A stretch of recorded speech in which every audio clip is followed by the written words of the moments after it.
Hola, ¿qué tal? Muy buenas noches, 8:45, momento de las noticias. Mi nombre es Juan Carlos Sandoval y le presento nuestros titulares. Banco Industrial, siempre de tu lado, presenta los titulares.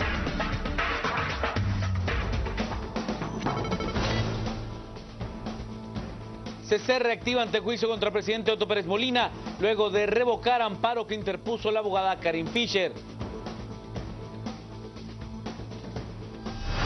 El Ministerio Público solicita antejuicio contra presidenciable de UCN, Mario Estrada.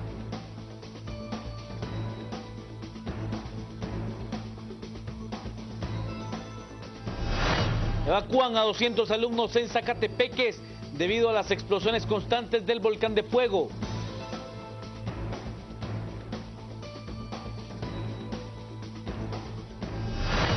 Corte Suprema de Justicia pide al Congreso que apruebe 1.200 millones de quetzales para la ampliación presupuestaria. Según la CSJ, están a punto de colapsar.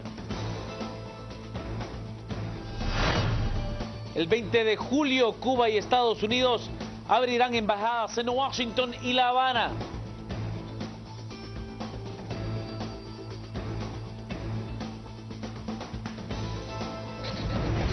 Banco Industrial, siempre de tu lado, presentó los titulares.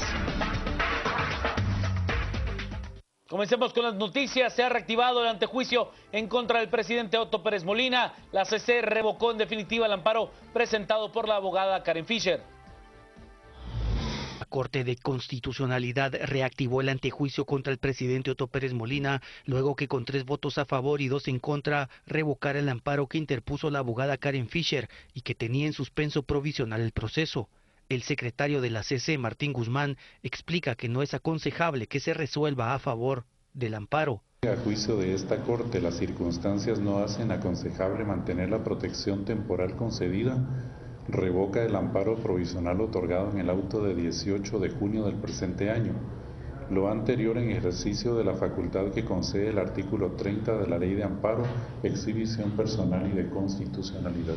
Con esta resolución de la máxima corte del país, la comisión pesquisidora en el Congreso de la República debe continuar con su trámite normal de analizar el antejuicio contra Pérez Molina. Así es, en lo que corresponde a las decisiones de la Corte de Constitucionalidad, dado que no hay amparo provisional otorgado en ese sentido,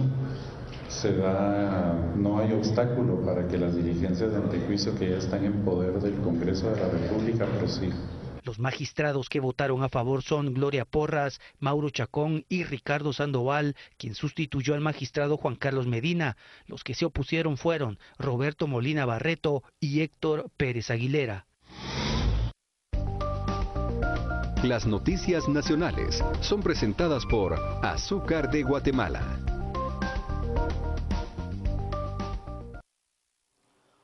El vocero presidencial Jorge Ortega se pronunció respecto a la decisión de la CC y aseguró que esperan la notificación oficial del máximo ente legal de nuestro país. Esto para trasladar el documento a los asesores del jefe del Poder Ejecutivo y así determinar qué acciones tomar. Él es muy respetuoso de las leyes y de los procedimientos. Estamos a la espera de la notificación oficial para poder conocer los argumentos con los cuales razonaron sus votos y esto pasará con los asesores jurídicos del Ejecutivo y a partir de eso pues se tomarán las decisiones correspondientes. Vivimos en un sistema democrático que permite estos pesos y contrapesos, el andamiaje jurídico vigente permite todos los procedimientos legales, la Constitución es muy clara, todos los guatemaltecos son inocentes hasta que se comprueba lo contrario. Y bueno, se va a agotar todo el procedimiento a manera de poder enfrentar los señalamientos que de por sí el procedimiento inicial tiene un montón de defectos y errores, ¿verdad? Por lo cual no debería haber llegado a esa instancia, ¿verdad? Entonces lo que se requiere es un ordenamiento para que el proceso sea correcto. Y de contarle que mañana podría conocerse al próximo presidente de la Comisión Pesquisidora luego de que se diera la renuncia de Baudilio Hichos ante la solicitud de antejuicio que el Ministerio Público y la CICIG han interpuesto en su contra por supuesta contratación anómala en el Seguro Social de Chiquimula. Pues esperamos que mañana ahí jefes de bloque vayan a tomar una decisión y con eso pues se pueda conocer para cuándo se hace ese requerimiento. ¿Qué hora se piensa? Desde las 9. No lo sé, todo dependerá de que exista quórum y que se pueda en ese sentido pues dar con todo el procedimiento. El movimiento Nueva República ha presentado un amparo con el objetivo de aplazar las elecciones generales. Según el movimiento Nueva Reforma, a través de su presidenciable Aníbal García, la CC admitió para trámite el amparo que se planteó para que las elecciones generales del 2015 se aplacen. Ahora queda que el TSE y el Congreso se pronuncien ante la CC, quien decidirá si otorga o no el amparo provisional. Según García, hay razones suficientes para que las elecciones no se celebren. Nosotros creemos fundamental que se valore la democracia, que no nos atoremos, por decirlo así, o atasquemos o nos enfanguemos en un principio de legalidad que hoy está cuestionadísimo. Lo segundo es que miremos el ambiente en el que se van a hacer estas elecciones, una institucionalidad totalmente derruida, una falta de legitimidad real.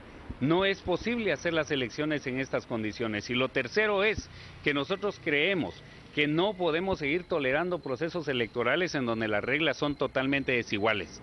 El Estado tiene que financiar la campaña electoral y tiene que financiar los procesos electorales. El 6 de septiembre lo que se puede perfeccionar es un asalto más a la derruida institucionalidad del país porque las reglas electorales así lo permiten. En 48 horas, las partes interesadas deberán comparecer ante la Corte de Constitucionalidad. La solicitud de aplazar las elecciones generales podría ser ilegal, a criterio del director de la Organización de Organizaciones Políticas del Tribunal Supremo Electoral. Según lo dado a conocer, la ley que norma este proceso es de ámbito constitucional y no se pueden aplazar. Fíjese que yo siento de que en primer lugar tenemos que pensar que hay una norma categórica que establece cuándo se deben de realizar las elecciones. Por otro lado, hay un órgano que es supremo en materia de decisión de las elecciones y es el Tribunal Supremo Electoral. Y ellos ya declararon que no van a cambiar fecha para las elecciones. Entonces, partiendo de ese principio, pues creo que no habría ninguna situación más que comentar porque hay que cumplir y como yo se lo decía, la ley es dura, pero la ley todos estamos sujetos a la ley. Las noticias nacionales fueron presentadas por Azúcar de Guatemala. Pausa, al regresar más noticias, quédese con nosotros, estamos a las 8:45.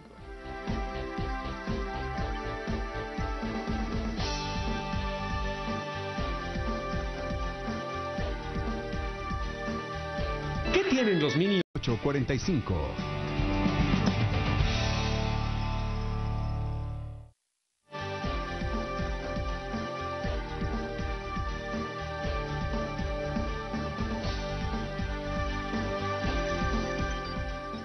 Sigamos con las noticias más importantes del día. He de contarle que han caído los primeros empresarios que fueron usuarios de la estructura de defraudación aduanera conocida como La Línea.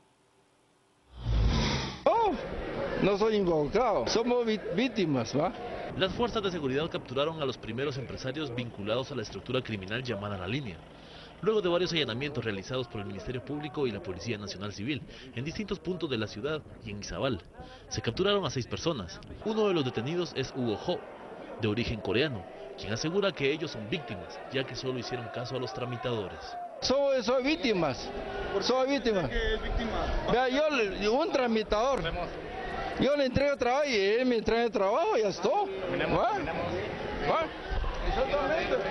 Las investigaciones señalan que los tramitadores ofrecían sus servicios a los empresarios para que estos pasaran sus contenedores con diversos productos, como juguetes y textiles, evadiendo hasta el 40% de los impuestos. Esta actividad la realizaron del año 2012 hasta el 2014. Los 6 empresarios señalados de los delitos de defraudación aduanera y cohecho activo son Julio Kotzajay, Joe Min-yu, Lee Jun-chen, Anton Batach y Fernando Gramajo. El juez Miguel Ángel Gálvez programó la audiencia de primera declaración para el próximo lunes. Todos pasarán la noche en la carceleta de tribunales. La línea pasaba hasta 50 contenedores de forma ilegal en una semana. Corte Suprema de Justicia pide de urgencia un aumento presupuestario de 1.200 millones. Los magistrados de la Corte Suprema de Justicia llegaron al organismo legislativo a solicitar a los diputados que amplíen el presupuesto del organismo judicial a más de 1.000 millones de quetzales. Mire, ese dato exacto no le podría decir, pero los financieros del organismo judicial sí nos hablan de aproximadamente que necesitábamos 1.200, algo así, para poder cubrir los millones, los gastos, porque también estamos pendientes de pagar todavía las indemnizaciones de los magistrados que se retiraron y a los que no se les han cubierto sus prestaciones laborales. Valdés afirma que más recursos urgen y que deben más de 6 meses de alquiler en edificios donde se encuentran las oficinas adjuntas del organismo judicial, además de la luz y agua. Si no hay dinero para agosto, hay posibilidades que colapsen. Según los cálculos de los financieros del organismo judicial, únicamente nos alcanza para sobrevivir hasta el mes de finales del mes de julio. Es decir, para el mes de agosto el organismo judicial no tiene un solo centavo para poder seguir funcionando. ¿Qué significa esto? No podemos pagar sueldos, no podemos cumplir con los compromisos que hemos adquirido. La situación es tan crítica que al día de hoy estamos adeudando más de 6 meses de renta de los inmuebles donde funcionan los distintos órganos jurisdiccionales que no están dentro de las instalaciones que son propiedad del organismo judicial. No hemos podido pagar la luz, no hemos podido pagar servicios, estamos adeudando la cuota patronal porque estamos dejando de pagar una cosa para poder pagar otra. Añadió que ya han tenido acercamientos con autoridades del Ministerio de Finanzas, pero la respuesta es que todo se mantiene en análisis. Usted se ha dado la evacuación de unos 200 alumnos, esto en Zacatepeques, por la actividad del volcán de fuego. 200 alumnos de 2 escuelas de la aldea del Porvenir en el municipio de Alotenango, Zacatepeques, fueron evacuados por el incremento de la actividad del volcán de fuego. Además, se suspendieron las clases en 7 centros educativos, mientras las explosiones y la caída de ceniza disminuyen. El peligro que tenemos es la caída de ceniza. Tenemos 5 comunidades identificadas, que es Candelaria, lo que es San Isidro, la barranca de las Lajas y las Lajitas, así como la finca La Reunión. Se tuvo la necesidad también en Candelaria de evacuar a 200 niños, de los cuales pues fueron entregados a sus familiares para que estuvieran con ellos por cualquier tipo de evacuación preventiva que se pudiera dar. La CONRED informó que se tienen habilitados 7 albergues por si surge alguna necesidad de evacuar a los pobladores. Mientras tanto, se mantienen monitoreos constantes para ver el flujo de lava y que este no afecte a los poblados que se encuentran en las faldas del Coloso. Si hay necesidad de una evacuación, que obedezcan todas las instrucciones de las autoridades, tanto locales como municipales, y que nadie arriesgue la vida por cuidar sus enseres. Vamos con las noticias. He de contarle ahora que se ha presentado un antejuicio en contra del candidato a la presidencia de UCN, Mario Estrada. El Ministerio Público solicitó antejuicio contra Mario Estrada, candidato a la presidencia por el partido UCN.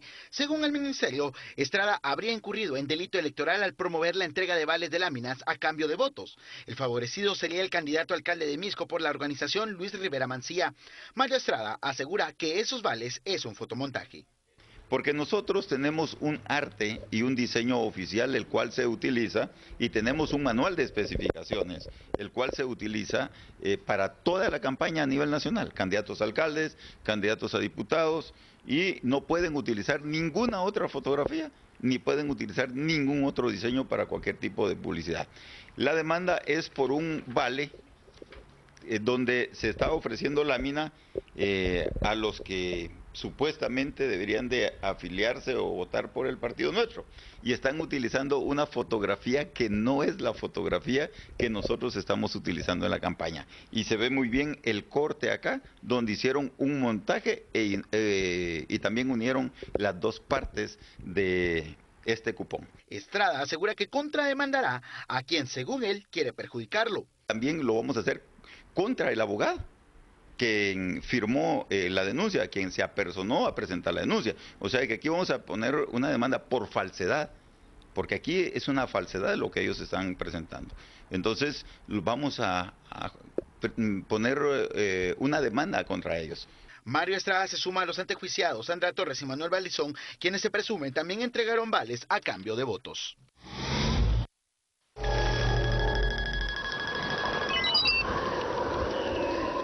Hola, ¿qué tal? Ya me encuentro con ustedes para comentarles cuál es el pronóstico del clima en la ciudad de Guatemala para mañana. Antes, vamos a ver la imagen satelital y saber cómo se comporta esta en todo el territorio guatemalteco. Lo que nos muestra la imagen es que tenemos mucha humedad en todo el territorio nacional, provocando nublados parciales a totales, presencia de lluvias dispersas y tormentas eléctricas dispersas. Mañana en la ciudad de Guatemala se espera una mínima de 17 grados, una máxima de 27 grados centígrados. A las 6 de la mañana alcanzamos 15 grados, 12 del mediodía 24 grados, 6 de la tarde 23 grados centígrados.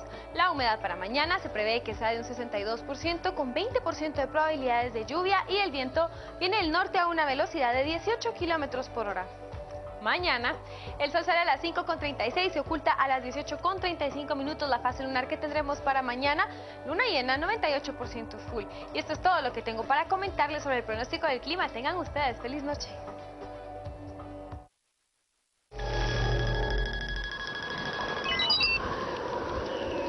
Hasta aquí con las noticias, lo dejo con las entrevistas esta noche. Juan Luis Fonti y Gustavo Berganza a las 10 p.m. el debate, Cristian Castillo y Felipe Chicola, no se lo pierda, siga con nosotros en Noticieros de Canal Antigua.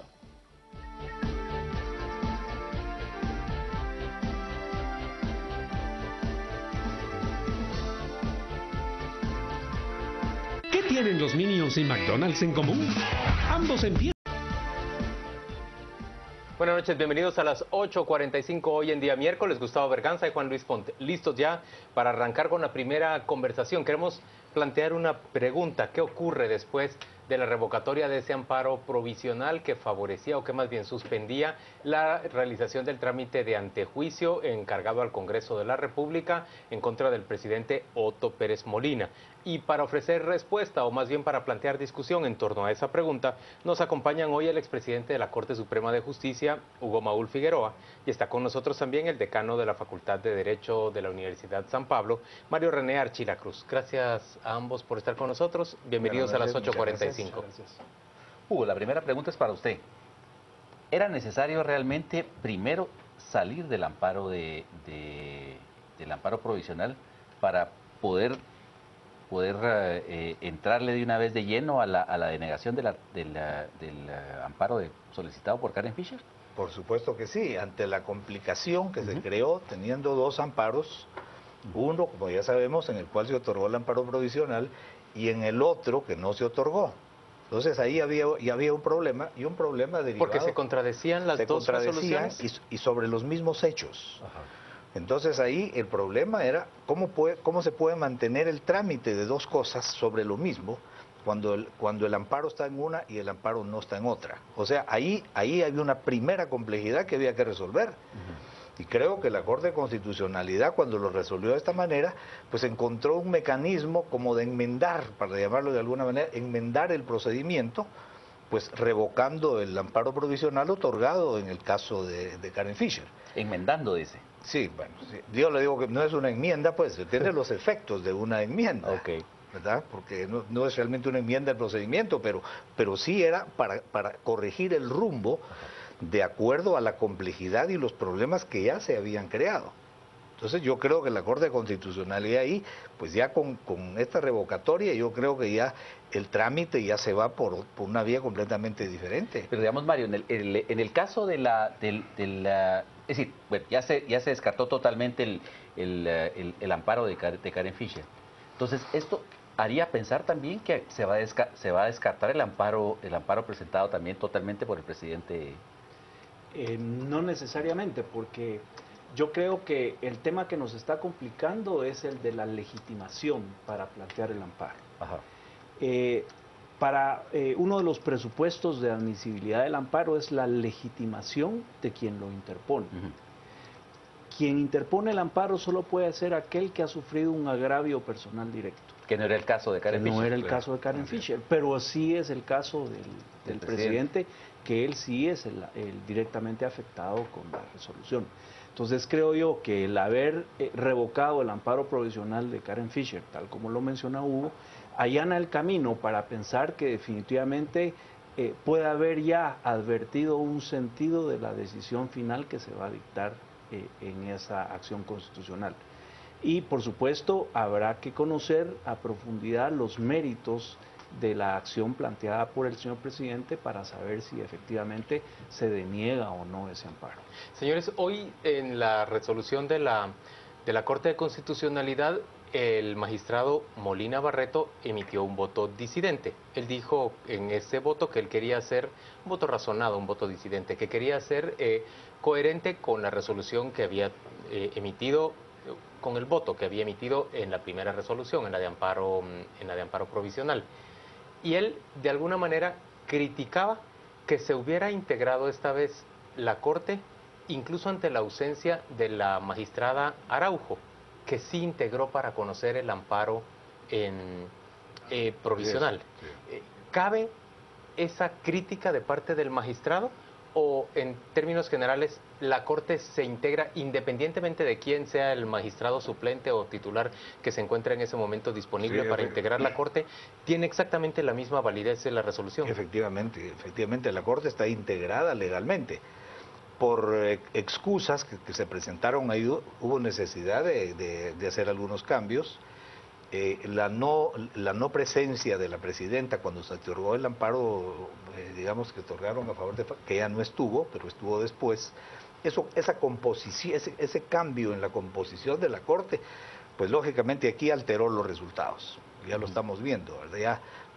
Ya los 3 votos ya predominaron sobre los 2, porque los 2 originales, Molina Barreto y Hugo Pérez Aguilera, de esa parte solamente quedaron 2. Entonces, más la magistrada Araujo hicieron 3 en la primera resolución. O sea, lo que es cierto es que a pesar de que las causales de excusa y recusación, etcétera, en la Corte de Constitucionalidad no funcionan como funcionan en los casos de los tribunales comunes, pero de todas maneras no se puede forzar a alguien, ¿verdad?, que presente una excusa, y desconozco los motivos, pero creo que es válido que alguien se pueda excusar.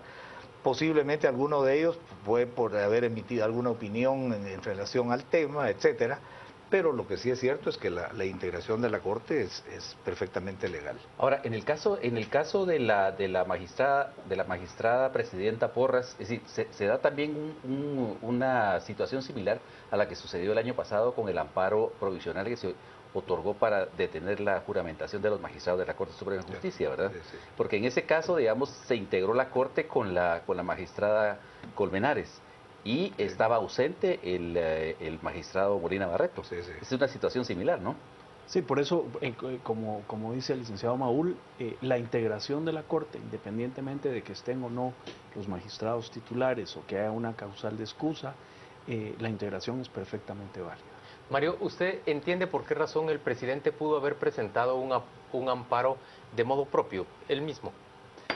Sí, como se ha mencionado en los medios, el presidente ha sostenido que a su juicio la Corte Suprema de Justicia, al darle trámite al antejuicio, no hizo un análisis pormenorizado de los hechos.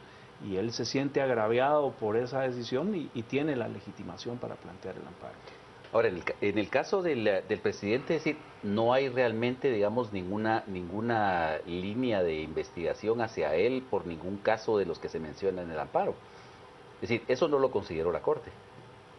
Bueno, la pura verdad es que la Corte Suprema en estos casos actúa como un órgano de trámite nada más. Solamente las razones políticas espurias e ilegítimas.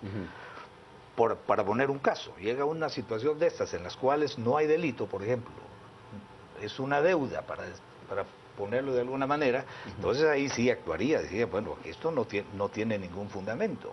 Pero por lo demás, la Corte Suprema es únicamente un órgano de trámite, que creo que ni debiera ser así.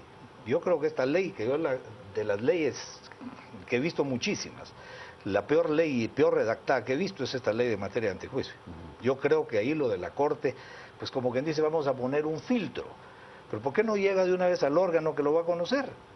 Y que sea ese órgano el que se encargue de analizar. Enreda más el proceso. Además, la Corte no puede emitir ninguna opinión sobre el tema. Simple y sencillamente esos 3 elementos que están claramente establecidos en la ley serían para decir no se le da trámite. Ahora, pero yo no entiendo eso, licenciado Maúl, porque en el caso del antejuicio contra Guy Rivera, por ejemplo, la Corte Suprema lo rechazó. Y había, pues aparentemente había grabaciones, había que podían ser analizadas para ver si había algún delito, ¿no? Pero realmente es que, bueno, efectivamente así está en la ley, así lo han hecho. Ajá. Pero la pura verdad es que la Corte no tiene facultades para determinar eso. Señores, pero puedo decir yo algo, es que la Corte resolvió de la manera en que está diciendo Gustavo, en otro momento político. Y también en otro momento político. Lo cual claro, nos lleva a una discusión que a mí me parece que es relevante porque se ha planteado ahora mismo en la Corte de Constitucionalidad. ¿Cuán políticos y cuán jurídicos son los fallos, son las resoluciones? En una Corte de Constitucionalidad, ahora que vemos que están prácticamente integrados 2 bandos, uno digamos pro reforma o pro establecimiento de límites al sistema político corrupto y uno más bien pro statu quo. Esa es mi interpretación, ustedes pueden variarla, por supuesto. Aquí se presentan varios problemas y me voy a referir a 2 de ellos. Primero, Gustavo saca a colación un tema importante y nos hace la comparación de 2 resoluciones dictadas por Corte Suprema de Justicia en materia de antejuicio.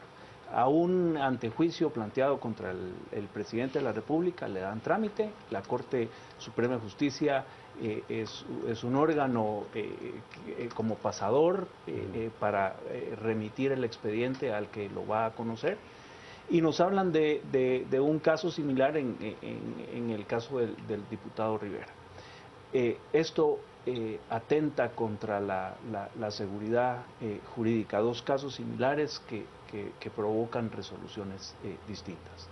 Y por supuesto la Corte de Constitucionalidad es un órgano creado para emitir fallos estrictamente jurídicos independientemente del contexto político o del contenido. Ahora, político. pero Mario, en el caso de la justificación que dio el licenciado Molina Barreto con respecto a su decisión de apoyar un amparo provisional al amparo propuesto por Fischer, él decía que su decisión había sido para defender la institucionalidad. ¿Ese es un argumento jurídico? La pregunta acá es, ¿se defiende la institucionalidad de un país cuando se señala de un acto, se señala de comisión de actos de corrupción a un presidente de la República con la importancia que ese cargo tiene y se le privilegia evitando que se conozca y se tramite el antejuicio en su contra a través de un amparo provisional planteado por quien no tiene la legitimidad? Para mí la respuesta es absolutamente no. Eso no defiende la institucionalidad. No defiende la institucionalidad. Y es más, esa es la persona la que está siendo objeto del antejuicio, no es la institución. O sea que la institucionalidad no tiene nada que ver ahí. Es una situación personal y por consiguiente lo que dijo el magistrado yo creo que en este caso no aplica. Además, pensando en el resultado que podría darse del antejuicio, había un procedimiento en el caso de que se llegara a declarar con lugar y de todo lo que ya sabemos que es muy difícil que ocurra, pero hay una forma de sustituir, pues no se crearía un vacío, digamos, en el ejercicio de la presidencia. Y la Constitución prevé perfectamente esa posibilidad. De tal manera que la institucionalidad realmente aquí no tiene absolutamente nada que ver en este caso. Licenciado Maúl, a mí me gustaría que usted ofreciera opinión sobre esta politización de las resoluciones de una corte u otra, pero sobre todo de la Corte de Constitucionalidad. Bueno, yo creo que es fatal para un sistema legal y para una Corte de Constitucionalidad si va a emitir fallos con un sustento político. Se está desvirtuando totalmente la naturaleza de la justicia constitucional. Porque ahí tenemos, en primer lugar, tenemos un marco de referencia que es la propia Constitución. O sea, ya buscar interpretaciones, ya saliéndose, digamos, de lo establecido en las leyes, eso sí pone muy en entredicho la función, la imparcialidad del principal órgano de justicia constitucional del país. O sea que esto implica que ya cuando se hace por criterios políticos puede salir cualquier cosa. Yo creo que el respeto a las normas constitucionales y a los procedimientos establecidos en la ley es el fundamento para la actuación de cualquier juez. De tal manera que ahí sí, pues indudablemente hay casos en que se consideran algún tipo de situaciones, pero no necesariamente de situaciones de interés propiamente políticos. Además, cuando la ley es clara no hay que estar interpretando mayor cosa. Ahora, pero Mario, en el caso de la Corte de Constitucionalidad, es decir, de un tiempo para acá, se ha visto también que ha estado usurpando la función legislativa, porque más que interpretar, realmente, digamos, ha habido casos en los que ha fijado normas que no están escritas en ninguna ley. Es correcto, y esa es una de las críticas más fuertes que se le ha hecho, sobre todo a la actual Corte de Constitucionalidad, porque se le señala de haber arrogado las atribuciones que corresponden al Congreso de la República, porque en las sentencias que emite legisla, y creo que eso también le hace mucho daño al país, porque esa no es una función de la Corte de Constitucionalidad. Señores, ¿qué corresponde en este momento? Una vez que se ha revocado el amparo provisional, el acto tiene que seguir, el acto contra el cual se estaban amparando tanto Fischer como el presidente, tiene que seguir su curso, es decir, el Congreso de la República debe volver a integrar esa comisión pesquisidora que se ha quedado sin un integrante, porque recuerden que el diputado Baudilio Hichos ha preferido dar un paso atrás. O sea, ahí se reinicia otra vez el proceso que quedó suspendido, con la circunstancia que usted menciona, pues ahí hace falta uno de los integrantes, entonces el Pleno del Congreso volverá a sortear, y el que sea sorteado va a ser el presidente de la comisión, porque realmente está sustituyendo al que fungía como presidente. Y de ahí ya viene todo lo demás, ¿verdad? Ya el trámite, y demás, ya de conformidad con las normas de la propia ley en materia de antejuicio, para que llegue finalmente a emitir su informe circunstanciado al Pleno del Congreso. Y una vez que emite el informe, lo presenta al Pleno, el Pleno decide o no si ha lugar el antejuicio, si decide que ha lugar a que se le forme causa al presidente de la República, esto se traslada a un juzgado de orden común de primera instancia. En primer lugar, se requiere la mayoría calificada de 105 votos para esto, ¿verdad? Y después eso lo tienen que mandar a la Corte, pero únicamente como un trámite. Porque ya en la Corte, eso ya la Corte lo remitirá, no sé, a gestión penal o cualquier otro mecanismo para designar qué juez va a conocer del caso. Y es un juez de primera instancia. Sí, es un juez de que debe conocer. Sí. Así es. Ahora, en el caso de lo que realiza la función de la comisión pesquisidora, es decir, ¿qué es lo que tiene que hacer realmente esa comisión? Es decir, porque la mayoría de ellos no son abogados, pues, tampoco son fiscales, tampoco son investigadores.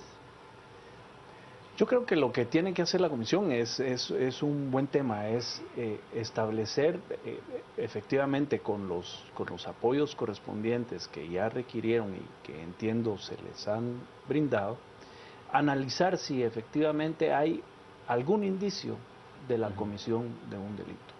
Y si existe ese indicio, a mi juicio, deben recomendar al Pleno del Congreso que se declare con lugar el antejuicio. Y el Congreso, en la decisión con la mayoría que ya se explicó, debe resolver si ha lugar a formación de causa para desembocar todo esto en el conocimiento de un tribunal del orden penal. Pero incluso cuando se encuentre ya en un tribunal del orden penal, en un tribunal de primera instancia, el presidente puede seguir siendo presidente de la República al tiempo que se le inicia proceso penal.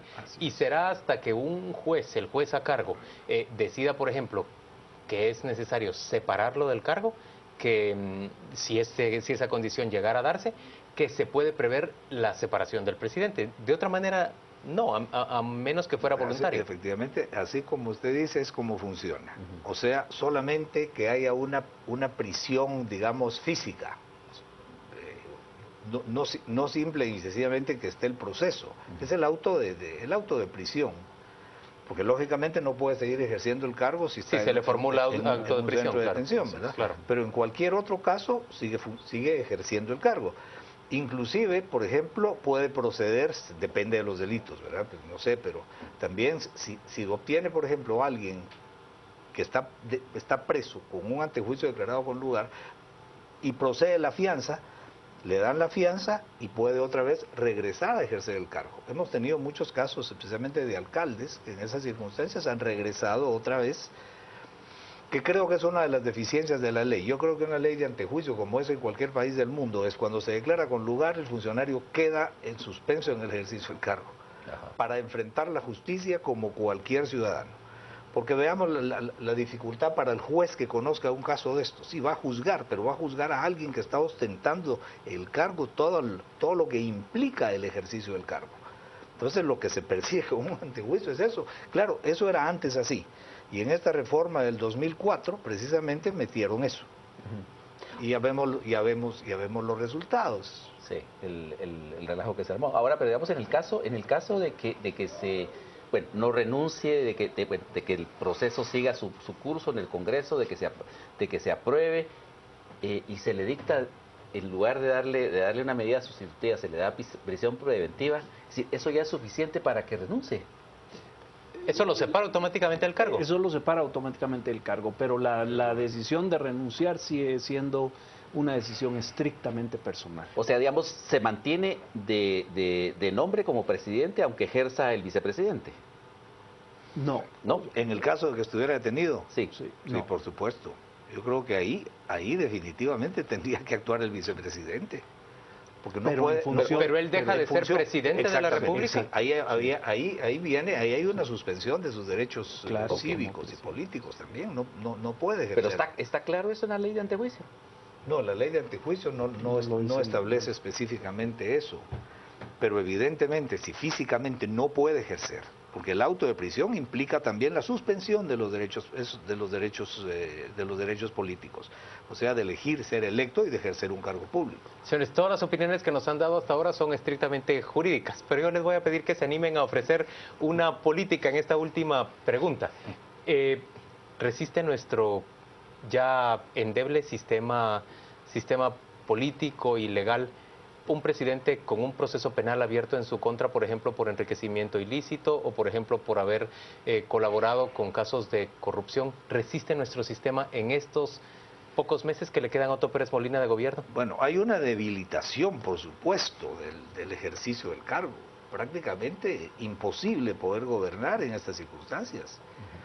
Inclusive internacionalmente, pues el ejemplo que se da de una situación de eso sería nefasto también. Bueno, la semana pasada no quisieron venir el presidente de Colombia y el de México a Guatemala. O sea, es prácticamente sumamente difícil poder gobernar.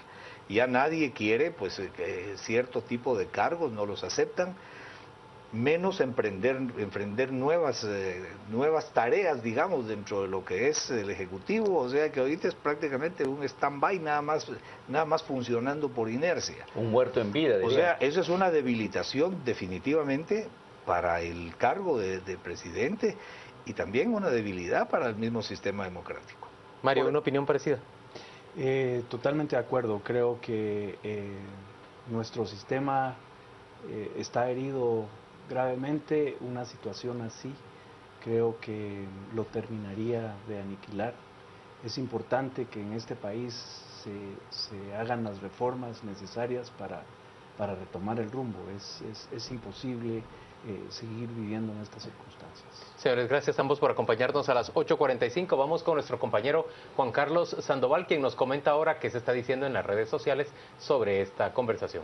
Gracias, Juan Luis. Vamos a las redes. Tenemos mensajes respecto a la plática. En otro país, Valdetti ya estaría presa y Otto Pérez Molina ya no sería presidente e iría camino a la cárcel. Qué frustrante para Guatemala. Lo que separa del cargo es la prisión preventiva, es lo que nos plantean. Luis, al final solo es teatro, ellos manejan todos los poderes y al que no lo eliminan y siguen. Luis, fallo en el cual se basa la CSJ para detener los antejuicios que corresponde conocer al Congreso. Hay que leer bien la ley, es lo que nos dice Luis. Alfredo, desgraciadamente han convertido a la CC en un circo político a conveniencia del gobierno de turno. Los mensajes que tenemos esta noche en las redes sociales, vamos a ir a la pausa. Al regresar hablaremos acerca de esa solicitud que ha hecho el Movimiento Nueva República de aplazar las elecciones. Será la conversación con Juan Luis Ponte y Gustavo Berganza. Quédese con nosotros a las 8:45.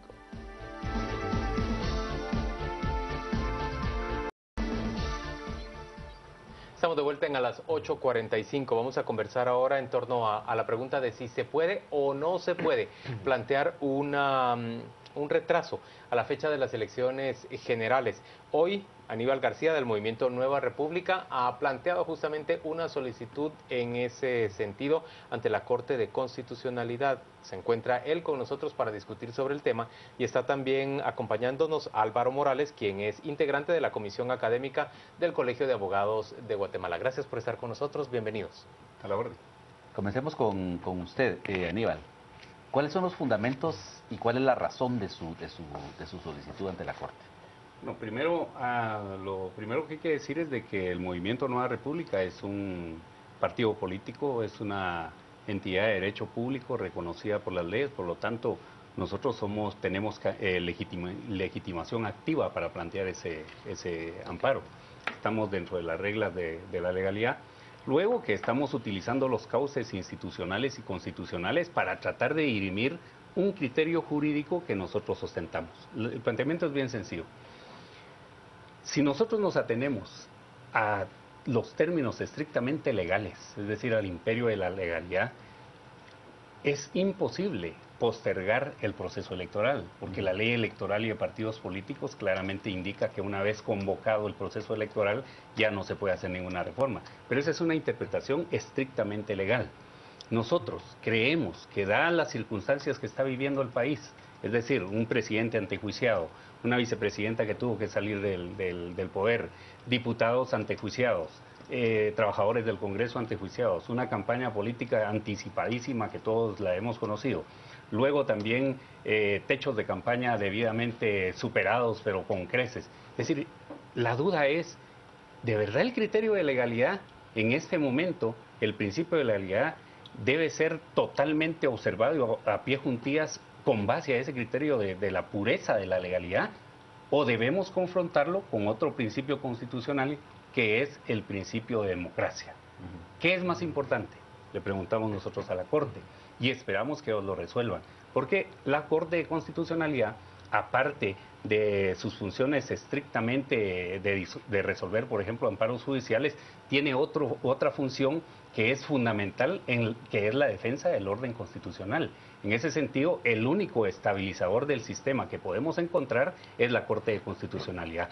De manera que nosotros lo que le estamos pidiendo a la Corte de Constitucionalidad es que evalúe, que llegue a ese escrutinio entre los magistrados, que ya hemos visto su actuación y hemos Entre visto... dos principios en aparente conflicto, dice usted, el de legalidad o preservación del orden, claro, y el de democracia. Exactamente, ese es el planteamiento central y nosotros quisiéramos que la Corte pudiera acoger el interés general que existe en este momento, incluso con base a un sentido común, con base a las demandas ciudadanas que hemos estado observando, de que lo que queremos es que se cambien primero las reglas del juego electoral para poder proceder a una nueva convocatoria y entonces sí entrar a un proceso electoral totalmente con otras reglas del juego.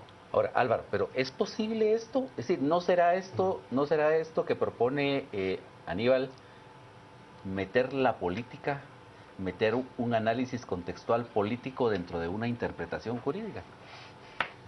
De hecho, es permitido. ¿Sí? El artículo 28 de la Constitución nos indica que se pueden presentar cualquier tipo de petición. Ellos están cumpliendo específicamente con su derecho. Ahora, lo que tenemos que analizar es el fondo. La tarea de la Corte de Constitucionalidad va a ser la de ponderar dos derechos. Y de ahí la mayor de sus atribuciones, que es ser guardián del orden constitucional. Ahora bien, si el planteamiento que hace el licenciado es ad hoc a nuestras necesidades, seguramente que la Corte de Constitucionalidad va a razonar si le puede dar vía o no. Ahora, un punto importante. El centro de lo que plantea, habré de imaginarme, este amparo, es que la fecha para las elecciones no sea en el mes de septiembre. Creo que ese es el punto medular del planteamiento. Seamos claros, la Corte de Constitucionalidad sí tiene la potestad para poderlo hacer. Ya lo hizo, ya tenemos el precedente. Cuando los magistrados de la Corte Suprema de Justicia tenían que tomar sus cargos en un determinado día, dijo la Corte de Constitucionalidad, no lo haga. Movió entonces una fecha constitucional. ¿Nos garantiza esto algo? Que la Corte puede movilizar las fechas, pero ojo, estamos abriendo puertas muy peligrosas, porque oportunamente el trámite se puede volver eminentemente político y hay que ver cuáles son los grupos que se van a favorecer con este tipo de resultados judiciales. Álvaro, pero todo el trámite es eminentemente político. De hecho, lo está planteando un partido político. Un candidato presidencial. De hecho público, un candidato presidencial. Y luego, la Corte de Constitucionalidad, como lo hemos discutido no solo en el segmento anterior, sino ampliamente, está ya posicionada de manera interna en dos bandos distintos. Uno es pro reformas y otro es pro defensa del statu quo. Entonces, en términos generales, lo que vamos a ver ahí es una resolución que seguramente tendrá más que ver con cómo se integra la Corte en esa ocasión que en el fondo cómo dirimen la cuestión de qué principio tiene precedencia sobre el otro. Sin duda alguna que así va a ser. Ahora, yo sí celebro que se den este tipo de acciones. ¿Por qué? Porque vamos a poner a la Corte de Constitucionalidad en una posición muy interesante. Yo, en otras ocasiones, he dicho que soy un positivista. Incluso lo he dicho que soy de hueso colorado, que si así lo indica la ley, así debe de ser. Pero creo que también la norma constitucional en algún momento va evolucionando, conforme nuestra misma sociedad lo va haciendo. Un precedente son todos los movimientos sociales que se están dando ahorita.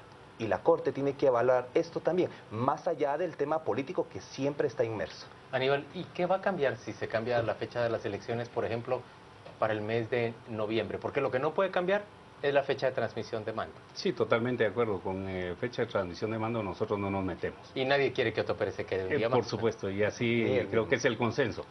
Lo que cambia en el fondo es que nosotros lo que estamos pidiendo es que la Corte de Constitucionalidad le ordene al Congreso de la República, exhorte al Congreso de la República a hacer las reformas que tiene que hacer. Es decir, no tendría ningún sentido esta acción de amparo si no fuera para cambiar las reglas del juego. Aquí todos sabemos cuáles son las reglas del juego y que hay beneficiados, pero totalmente claros con estas reglas de juego. Entonces nosotros lo que aspiramos es de que por lo menos en el tema de financiamiento de los partidos políticos se pueda cambiar esto antes de este proceso electoral, porque nos tememos que con estas reglas del juego que ya están implementadas, el resultado va a ser más de lo mismo. Aquí hay maquinarias electorales clientelares, corruptas, que están a todo vapor, y no nos engañemos. Ellos van a ser los que van a meter el mayor número de diputados en el Congreso de la República porque les favorecen las reglas. Pero Aníbal, es decir, el proceso ya está en marcha. Es como que en el juego de ayer entre Argentina y Paraguay, de repente la FIFA decidiera al medio tiempo de que ahora todos pueden usar las manos para jugar el fútbol. Sí, la diferencia es que esto no es fútbol y que aquí estamos hablando del futuro de la democracia del país. Estamos hablando del futuro. Pero de la misma forma, es decir, no se pueden cambiar las reglas de un proceso que ya está en marcha.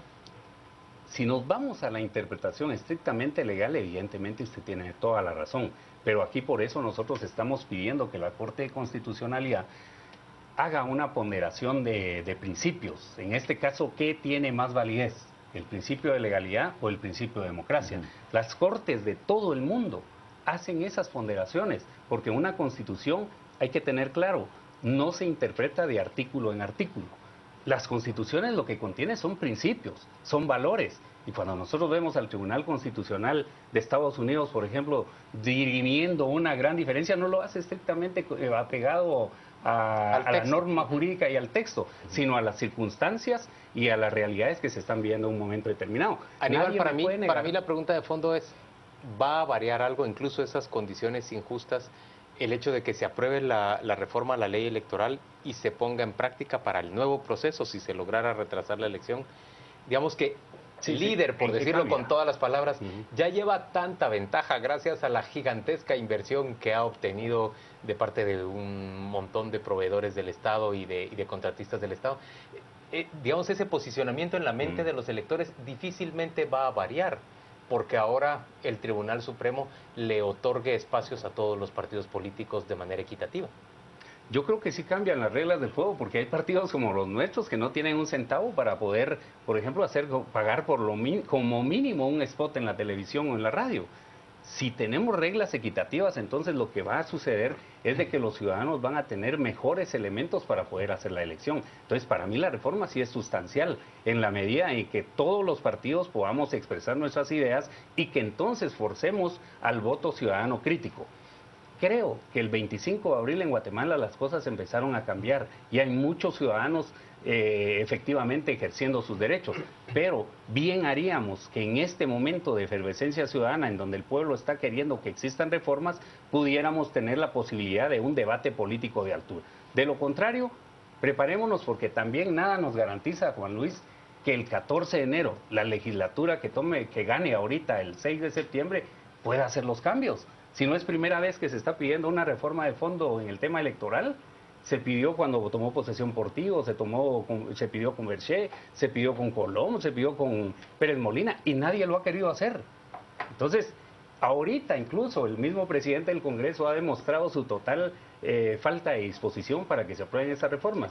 Me parece ahora, que sí pueden cambiar. Álvaro, en el caso de su posición frente a la demanda que plantea el licenciado García, es decir, bueno, usted nos dice que tiene derecho, ¿verdad? Claro.